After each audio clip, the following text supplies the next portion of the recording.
we rescued this poor little bird. He fell down from a very tall tree, and so we took him in the car.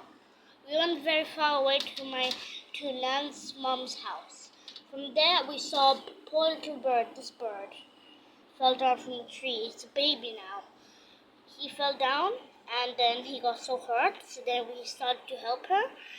After some time, she went in the car with us in this nest. Her mom made it all by herself. Her mom's not here now, and she's so sweet right now. From yesterday we went. Okay. And she almost died, you know. She almost died from the car because it was so bumpy. Total took 4 hours to get there.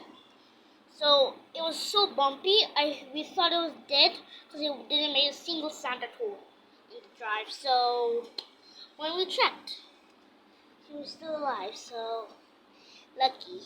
That's lucky, very lucky. So bye.